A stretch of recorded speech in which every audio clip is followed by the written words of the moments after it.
Good morning! Guys, may nakita lang ako dito. Interesting to. Alam nyo ba na ganyan yan? Ako kasi hindi eh. Akala ko yung mga mollusk na yan or yung snails, pagka pinanganak sila, parang ano lang sila, yung walang shell. Pero ayan oh, bago. Tapos akala ko naghahanap lang sila ng ng ibang shell na mapupo. Ayan oh, bago oh. Malambot pa yung shell niya. Ang galing lang. Ayun, ano palang baon there? Baka magtaka sila, wala akong pinakitang ulam ngayon. Habang nagbe-breakfast, anong baon mo ngayon? Yung kagabi.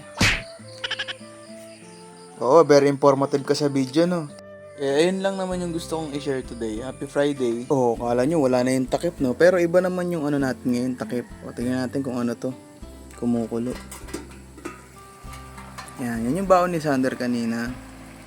Yun sa akin, pinapainit ko na lang, ini-steam ko para syempre, mainit, 'di ba? Kain.